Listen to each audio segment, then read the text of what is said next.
Hello students, welcome to Chhandar private ITI. আজকে আমরা basic ইলেকট্রিসিটির একটা পোর্শন দেখব, সেটা হচ্ছে capacity and inductance. Capacity and inductance সিরিজে থাকলে কি তার ইকুইভ্যালেন্ট সার্কিট হবে, মানে ফর্মুলাটা কী হবে, আর ইন্ডাকটেন্স সিরিজে প্যারালালে থাকলে তার কী হবে সেটা আমরা দেখব। ফার্স্টে হচ্ছে ক্যাপাসিটেন্স। ক্যাপাসিটেন্স কিছুই না, one type of electronic device যেটা আমার কী করে ইলেকট্রিক চার্জ স্টোর করে, মানে ইলেকট্রিক এনার্জি স্টোর করে অ্যাজ এ চার্জ হিসাবে। এটা ইউনিট হচ্ছে সি দিয়ে প্রকাশ করা হয়, এটা হচ্ছে ফেরাড। এফ দিয়ে প্রকাশ করা হয়, এফ মানে ফেরাড। আর ইন্ডাকটেন্স হচ্ছে এল দিয়ে প্রকাশ করা হয়, এটা হচ্ছে এনার্জি স্টোর করে in the form of electric magnetic field. Henry, H দিয়ে সিম্বল প্রকাশ করা হয়। এরপর আমরা কি করব, ক্যাপাসিটেন্স যদি সিরিজে থাকে, মানে C1 C2 C3, এটা যদি আমরা সিরিজে থাকে তখন আমাদের কি হবে, তখন আমাদের ইকুইভ্যালেন্ট। আমাদের রেজিস্ট্যান্স কি পড়েছিলাম, রেজিস্ট্যান্স হলে R1 plus R2 plus R3 এভাবে যোগ হয়। কিন্তু ক্যাপাসিটেন্সের ক্ষেত্রে কি হয়, সিরিজে থাকলে ফর্মুলাটা কিন্তু উল্টো, মানে রেজিস্ট্যান্স যখন প্যারালাল থাকে সেটা যে ফর্মুলা, মানে 1/R equivalent equal to 1/R1 plus 1/R2, সে যে ফর্মুলাটা তোদেরকে পড়েছিলাম সেই ফর্মুলাটা এখানে শুধু 1/C ইকুইভ্যালেন্ট, ঠিক আছে, এটা C ইকুইভ্যালেন্ট। তাহলে 1/C equivalent equal to 1/C1 plus 1/C2 plus 1/C3।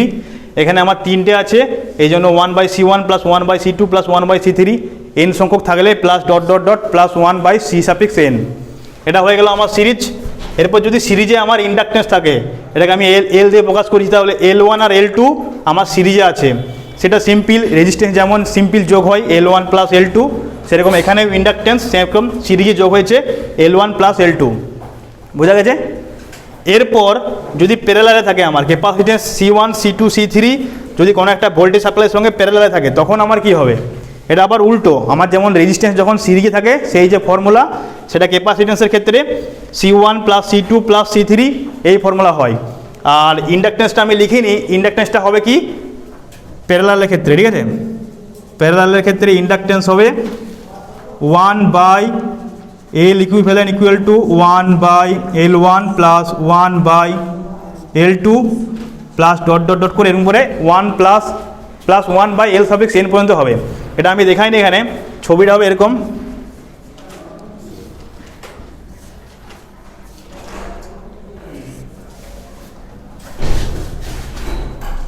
এইভাবে হবে। তাহলে আমার L1 আর L2 যদি প্যারালাল আছে তাহলে আমার কি হবে, 1/L equivalent equal to 1/L1 plus 1/L2। তাহলে আমার ক্যাপাসিটেন্স ইন্ডাকটেন্স এগুলো বোঝা গেছে। এটা ইউনিট হচ্ছে ফেরাড, এটা ইউনিট হচ্ছে হেনরি। এটা সিরিজে থাকলে এটা হয়, এটা সিরিজে থাকলে এরভাবে ফর্মুলা হয়, আর প্যারালালে থাকলে এভাবে হয়। এরপর আমরা নেক্সট শুরু করব এসি ফান্ডামেন্টালস। এরপর আমরা নতুন একটা চ্যাপ্টার শুরু করব, সেটার নাম হচ্ছে এসি ফান্ডামেন্টালস। এসি ফান্ডামেন্টালস কী জন্য নাম দিয়েছি, আমরা জানি যে দু ধরনের কারেন্ট আমাদের আছে, একটা হচ্ছে ডিসি মানে ডাইরেক্ট কারেন্ট, একটা হচ্ছে এসি মানে অল্টারনেটিং কারেন্ট। তো আমরা যখন পরে পড়বো তখন আমরা দেখতে পাবো যে আমাদের জেনারেটরে বা অল্টারনেটরে আমাদের যে কারেন্ট প্রডিউস হয় সেটা হচ্ছে সাধারণত অল্টারনেটিং কারেন্ট, মানে অল্টারনেটিং টাইপের। এরপর অল্টারনেটিং কারেন্টের বিভিন্ন যে প্রপার্টি সেগুলো আমরা দেখবো, কারণ অল্টারনেটিং কারেন্ট আমাদের অ্যাডভান্টেজ বেশি ডিসি থেকে। আমাদের যেহেতু প্রডিউস হচ্ছে এসি, তাহলে আমরা যেটা প্রডিউস হচ্ছে সেটা যদি আমরা ইউজ করতে পারি তাহলে আমাদের কোনো কিছু চেঞ্জ করতে হবে না। কিন্তু আমাদের যদি ডিসি কারেন্ট তৈরি হয়, কারণ আমাদের যত হোম অ্যাপ্লায়েন্স আছে সেগুলো সব আমাদের কিসে চলে, এসি চলে। তো তাহলে আমাদের যদি ডিসি তৈরি হতো ফার্স্টে, ডিসি থেকে ফার্স্টে আবার এসিতে কনভার্ট করতে হতো, ঠিক আছে, আমাদের রেকটিফায়ার লাগিয়ে এসি থেকে ডিসি করি, এটা একটা অ্যাডভান্টেজ হয়ে গেল। তাহলে আমরা এসি আমাদের যেহেতু step up step down voltage করতে বা ট্রান্সমিশন করতে লস কম হয়, এই জন্য আমরা ম্যাক্সিমাম জায়গায় এখন এসি ইউজ করি। যেহেতু আমাদের অ্যাপ্লায়েন্স এসি চাই, এসিতে চলে, তার জন্য আমরা ডিসি থেকে এসিতে বেশি প্রেফার করি। তো আমরা এরপর এসি সম্বন্ধে পড়বো। এসি মানে হচ্ছে অল্টারনেটিং কারেন্ট, এটা সিম্বল আমরা এটা, আর ডিসি সিম্বল হচ্ছে এটা। এরপর অল্টারনেটিং কারেন্ট কেন বলছে, অল্টার করছে মানে চেঞ্জ হচ্ছে একেবারে। ডিসি কারেন্ট ডাইরেক্ট কারেন্ট মানে আমার যদি XY যদি আমি গ্রাফ করি তাহলে আমার ডিসি কারেন্ট মানে একদম কনস্ট্যান্ট ডাইরেক্ট, একদম কোনো চেঞ্জ নেই, প্লাস নেগেটিভ কোনো কিছু নেই। কিন্তু এখানে আমার অল্টারনেটিং কারেন্টে এটা হচ্ছে গ্রাফ, 0 থেকে শুরু হয়ে একবার ম্যাক্সিমাম গেছে, আবার 0তে এসছে, তারপর নেগেটিভে ম্যাক্সিমাম, তারপর আবার 0, তারপর আবার পজিটিভে ম্যাক্সিমাম। এটা হচ্ছে ম্যাক্সিমাম ভ্যালু, এগুলো হচ্ছে 0 পয়েন্ট। এটা হচ্ছে আমার টাইম, আর এটা হচ্ছে আমার ম্যাগনিটিউড, ঠিক আছে। যদি আমি টাইমটাকে এক্স এক্সিস বরাবর আর ম্যাগনিটিউড বা আমার যে ভোল্টেজের যে ভ্যালুটা পিক ভ্যালু, সেই ভ্যালুটা যদি আমি ওয়াই এক্সিস বরাবর ধরি তাহলে আমি যে গ্রাফটা পাবো, তাহলে আমার ডেফিনেশন কী বলছে, the current or voltage which change, ঠিক আছে, চেঞ্জ ইট ডিরেকশন, উপর দিকটা পজিটিভ, এক্স ওয়াই যে গ্রাফ ক্লাস 10-এ তোরা পড়েছিস তো, যে এক্স ওয়াই গ্রাফ উপরটা পজিটিভ নিচেরটা নেগেটিভ। তাহলে একবার দেখ, এটা হচ্ছে আমার পজিটিভ, এখান থেকে শুরু হয়ে 0 থেকে শুরু হয়ে 180 পর্যন্ত পজিটিভে, তারপরে আবার 0 হচ্ছে, তারপরে আবার এটা নেগেটিভে। এখানে তো সেটাই বলেছে, change it's direction and magnitude. এটা যদি আমার হায়েস্ট যদি পিক ভ্যালু প্লাস ভি হয়, তাহলে এটা আমার কি হবে মাইনাস ভি, তাই তো? কারণ একবার পজিটিভ নেগেটিভ, আবার 0 হচ্ছে, 0 থেকে positive plus V 0, minus V 0, plus V 0, minus V 0। সেটাই বলছি দেখ, it's directions and magnitude both after a define interval of time.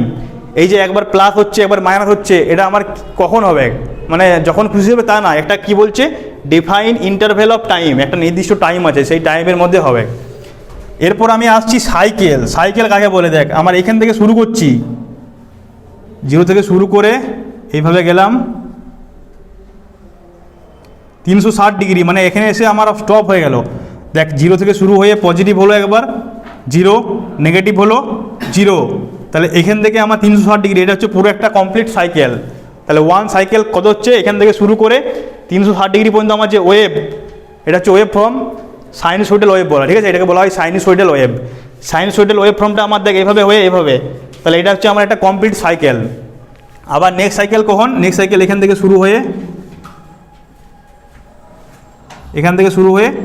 এখানে শেষ হচ্ছে, এটা হচ্ছে আমার সেকেন্ড সাইকেল। তাহলে ওয়ান সাইকেল 0 থেকে শুরু হয়ে একবার 90 ডিগ্রিতে ম্যাক্সিমাম হচ্ছে, কারণ সাইন 91 তো তোরা ট্রিগোনোমেট্রি পড়েছিলি, সেখানে সাইন 0 0, সাইন 91, সাইন 80 হচ্ছে 0, আবার সাইন 270 হচ্ছে -1, সাইন 360 হচ্ছে 0। এই ফর্মুলা অনুযায়ী হচ্ছে আমাদের হচ্ছে। এরপর এটা কিভাবে হচ্ছে, যখন তোদের মোটর পড়াবো, ডিসি জেনারেটর পড়াবো, তখন এখানে বুঝতে পারবি যে কীভাবে এটা এই সাইনোসয়েডাল ওয়েভটা ফর্মটা তৈরি হচ্ছে। শুধু এটুকু জেনে রাখ যে 0 থেকে শুরু হয়ে আমার পজিটিভ হয়ে 0 হয়ে নেগেটিভ হয়ে 0 আবার 360 ডিগ্রি, এই টোটালটাকে বলা হচ্ছে ওয়ান সাইকেল। আর 0 থেকে 180 ডিগ্রি, 360কে 2 দিয়ে ভাগ করলে 180 হচ্ছে, তাহলে আমার 0 থেকে 180 ডিগ্রি, এটা হচ্ছে হাফ সাইকেল। একটা সাইকেল মানে কি, আমরা বলি না যে আমাদের হচ্ছে এইটা হচ্ছে 50 হার্টজ ফ্রিকোয়েন্সি, ওটা 50 হার্টজ ফ্রিকোয়েন্সি। এরপর আস্তে আস্তে আমরা পরে পড়বো সাইকেলের সঙ্গে ফ্রিকোয়েন্সি কী রিলেশন, কী জন্য আমরা 50 হার্টজ বলছি, এটা আমরা নেক্সট, এটা এখানে তো কোলাবে না, নেক্সট আমরা পড়বো, ঠিক আছে? এদের মধ্যে বোঝা গেছে যে এটা মানে ডেফিনিশন। আর এটা হচ্ছে আমার ওয়েভ, এটা সাইকেল বলা হয়, এটা হাফ সাইকেল বলা হয়, ঠিক আছে? 90 ডিগ্রিতে এটা মনে রাখবি, 90 ডিগ্রিতে ম্যাক্সিমাম, আর 270 ডিগ্রিতে নেগেটিভে ম্যাক্সিমাম। এই ছবিটা সবাই ড্র করেছিস, লেখাটা হয়ে গেছে। এরপর আমরা নেক্সট শুরু করব। এরপর আমরা কি করব, ফ্রিকোয়েন্সি নিয়ে পড়বো। বললাম একটু আগে ফ্রিকোয়েন্সি, আমাদের ইন্ডিয়াতে ফ্রিকোয়েন্সি কত এসি 50 হার্টজ, ঠিক আছে, বা 50 সাইকেলস পার সেকেন্ড। এটার মায়েরা প্রথমে বুঝতে হবে। তার আগে আমাদের ডেফিনিশনে কি বলছে, the number of cycles in 1 second is call frequency, মানে 1 সেকেন্ডে আমার কতগুলো সাইকেল, এটা হচ্ছে একটা কমপ্লিট সাইকেল। তাহলে 1 সেকেন্ডে কতবার এরকম করে হচ্ছে, এটা একটা হয়ে গেল। তারপরে আবার যদি আমি এখান থেকে আবার করি, এটা হচ্ছে, তাহলে আমি আবার মনে করে বললাম 1 সেকেন্ডে আমার ওয়েভ ফর্মটা এরকম হচ্ছে, তাহলে কটা সাইকেল হচ্ছে, 2 সাইকেল হচ্ছে তো, তাহলে 1 সেকেন্ডে 2 সাইকেল হচ্ছে। সেরকম 50 সাইকেলস পার সেকেন্ড, আমাদের এখানে ফ্রিকোয়েন্সি 50 আছে তো, ইটস ইউনিট ইজ হার্জ, বা সংক্ষেপে এইচজেড বা সাইকেলস পার সেকেন্ড বলে প্রকাশ করা হয়।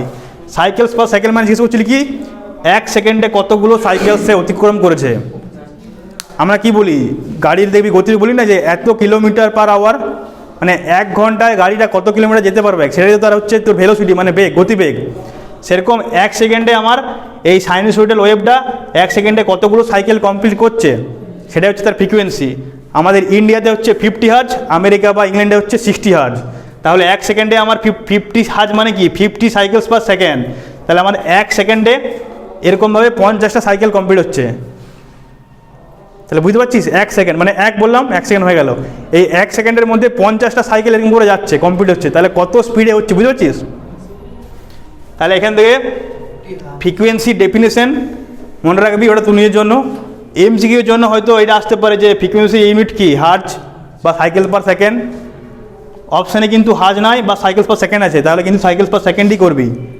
তাহলে দুটো মনে রাখবি, একটা হচ্ছে হার্জ, একটা হচ্ছে সাইকেল পার সেকেন্ড। আর একটা কোশ্চেন এমসিকিউ খুব ইম্পর্টেন্ট, যে আমাদের ইন্ডিয়াতে ফ্রিকোয়েন্সি ভ্যালু কত, 50 হার্জ বা 50 সাইকেল পার সেকেন্ড। বোঝা গেছে? এরপর নেক্সট আসছি periodic time. The time taken to complete one cycle is call periodic time. Capital T দিয়ে প্রকাশ করা হয়, মানে একটা সাইকেল আমার কমপ্লিট হতে কত টাইম লাগছে সেই টাইমটাকে বলা হচ্ছে পিরিয়ডিক টাইম। তাহলে আমার 1 সেকেন্ডে 50টা সাইকেল কমপ্লিট হচ্ছে। তাহলে আমার ফর্মুলা হচ্ছে, এটা মনে রাখবি সবাই, ফর্মুলাটা লিখে রাখ, capital T equal to 1/f, where F equal to frequency, ঠিক আছে?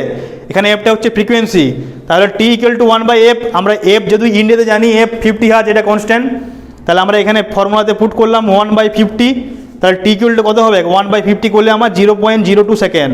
তাহলে আমার এইখান থেকে এইটুকু সাইকেল কমপ্লিট করতে কত টাইম লাগছে? 0.02 সেকেন্ড। 1 সেকেন্ড সেটাকে আবার ভাগ করলে যত হচ্ছে তার আবার 0.02, মানে 1 সেকেন্ডকে যদি আমি ভাগ করি 100 ভাগ, মনে করো 1 সেকেন্ড, সেটাকে আমি 100 ভাগে ভাগ করলাম, তার 2 সেকেন্ড হচ্ছে আমার এইটুকু সাইকেলস কমপ্লিট হতে টাইম লাগে। তাহলে এখান থেকে একটা ম্যাথ ছোটোখাটো অঙ্ক দিয়ে দিতে পারে, যে এর ফর্মুলাটা হয়তো বলতে পারে যে টাইম পিরিয়ড হয়তো আমার বললো ফ্রিকোয়েন্সি, মনে কর বললো যে 60 হার্জ বা 100 হার্জ, বললো 100 হার্জ, আমার ফ্রিকোয়েন্সি হচ্ছে 100 হার্জ, তাহলে তার টাইম পিরিয়ড বা পিরিয়ডিক টাইম কত হবে?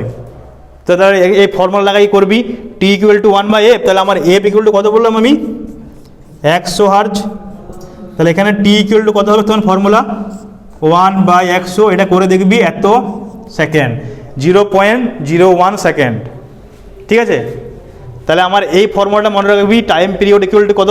1/f, এটা সেকেন্ডে বেরোবে কারণ টাইমের ইউনিট সেকেন্ড। এতদূর পর্যন্ত বোঝা গেছে? এরপর নেক্সট আমরা পড়বো, এরপর আমরা নেক্সট পড়বো হচ্ছে অ্যাম্পলিটিউড বা পিক ভ্যালু, যেটা আমার আই সাফিক্স ও দিয়ে প্রকাশ করা হয়। এর ডেফিনিশন কি? The maximum value of the current is call pick value বা অ্যাম্পলিটিউড। দেখ এখানে কি বলছে? ম্যাক্সিমাম, মানে আমি এই ওই ফর্মটাই ম্যাক্সিমাম কোনটা হচ্ছে আমার? এটা ম্যাক্সিমাম। তো যদি আমি এরকম করে ধর নাম দিই 2, 4, 6, 8, 10, তাহলে আমার এটা সমান করে দেখ, এটা আমার হায়েস্ট, তারপরে এটাই আমার হায়েস্ট গেছে এই পয়েন্টটা, তার উপরে কিন্তু যায় নাই, তাহলে আবার দেখ নিচে নামতে শুরু করেছে। তাহলে এটা এই পয়েন্টটাকে কি বলছি আমি? অ্যাম্পলিটিউড বা পিক ভ্যালু। আমার সাইনোসয়েডাল ওয়েভ ফর্মে যেটা আমার ম্যাক্সিমাম ভ্যালু, সেটা তুই পজিটিভই বল আর নেগেটিভই বল, এই পয়েন্টটা হচ্ছে আমার পিক ভ্যালু বা অ্যাম্পলিটিউড। কোনো একটা ওয়েভ ফর্ম দিয়ে দিল, তোরা অঙ্ক করিনিস যে এক্স এক্সিস বরাবর এখানে 5টা ঘর, যে গ্রাফগুলো আছে না, গ্রাফে তোরা গুনে গুনে করছিস যে এটা স্যার 5টা হচ্ছে, তাহলে এত আছে আমার 10টা হচ্ছে, তাহলে 10 × 5 50, তাহলে 50 হলো, মানে আমার ম্যাক্সিমাম ভ্যালু বা পিক ভ্যালু কত হচ্ছে? 50। তাহলে এখানে আমি কি বলবো? বলছে ম্যাক্সিমাম ভ্যালু, আমার এটা ম্যাক্সিমাম ভ্যালু হচ্ছে এটা তো আমার 0, এটা আমার 0.0, যত এদিকে যাবে তত বাড়বে, যত উপর দিকে যাবে তত পজিটিভটা বাড়বে, তাই তো? তাহলে এখানে আমার 0 থেকে শুরু হয়ে এখানে আমার ম্যাক্সিমাম হচ্ছে, ম্যাক্সিমাম হয়ে যাওয়ার পর আবার 0 হচ্ছে, আবার নেগেটিভও ম্যাক্সিমাম হচ্ছে। এখানে যদি আমার ম্যাক্সিমাম 10 হয়, তাহলে নেগেটিভও কিন্তু ম্যাক্সিমাম 10 হবে, ওটাই হচ্ছে বলছে। তারপরে কি বলছে? ইনস্ট্যান্টেনিয়াস ভ্যালু, এটার মানে কি? It is the value of voltage বা কারেন্ট অ্যাট এনি ইনস্ট্যান্ট। এখানে যেমন আমি 90 ডিগ্রিতে বলছি যে এটা ম্যাক্সিমাম, আবার 180 ডিগ্রিতে যেমন বলছি 0, তাহলে আমি 90 ডিগ্রি বললাম না, মনে করতে ধরো এখানে 60 বললাম, তাহলে 60 ডিগ্রিতে কত ভ্যালু হচ্ছে? যে কোনো জায়গায় আমি যে কোনো ভ্যালু আমি যদি বলি সেটা হচ্ছে ইনস্ট্যান্টেনিয়াস, ঠিক আছে? তাহলে এটা শুধু ডেফিনিশনটা মনে রাখবি, আর এটা শুধু মনে রাখবি যে অ্যাম্পলিটিউড বা পিক ভ্যালুকে I0 দিয়ে প্রকাশ করা হয়, যেটা আমার ম্যাক্সিমাম পয়েন্ট বা ম্যাক্সিমাম ভ্যালু, সেটা হচ্ছে আমার অ্যাম্পলিটিউড বা পিক ভ্যালু। বোঝা গেছে? এরপর ধরে নেক্সট পড়বো আমরা আরএমএস ভ্যালু পড়বো, এভারেজ ভ্যালু পড়বো। এরপর আরএমএস ভ্যালু, এভারেজ ভ্যালু যখন পড়বো তখন এই অ্যাম্পলিটিউড বা পিক ভ্যালুটা কাজে লাগবে। আমাদের যে ফর্মুলা পড়বো, এভারেজ ভ্যালু ইকুয়াল টু 0.637 বা 707 × I0, ওই I0টা তখন তোরা প্রশ্ন করবি যে স্যার I0টা কত আসছে? এই I0টা হচ্ছে আমার পিক ভ্যালু বা অ্যাম্পলিটিউড। নেক্সট যখন আমরা পড়বো আরএমএস ভ্যালু বা এভারেজ ভ্যালু, তখন দেখবি এই I0টা ভ্যালুটা কাজে লাগবে। তাহলে আমাকে ছবি দেখে প্রথমে ওয়েভফর্ম দেখে আমাকে পিক ভ্যালু বা অ্যাম্পলিটিউডটা প্রথমে বের করে নিতে হবে। তাহলে এখানে আমি যদি 10 পেয়ে যাই, তাহলে আমি কি লিখবো? 10 এম্পিয়ার হচ্ছে আমার ম্যাক্সিমাম ইকুয়াল টু I0। তাহলে I0 10 এম্পিয়ার হলে যদি আমার ফর্মুলা হয়, মনে কর আই এভারেজের ফর্মুলা মনে কর 0.707 × I0, যদি এটা ফর্মুলা হয় তাহলে আমি কি লিখবো? 0.707 × 10, মানে 7.07 অ্যাম্পিয়ার হচ্ছে আই এভারেজ। এইভাবে দু একটা তোদের ম্যাথ করতে যাই, MCQ আসতে পারে।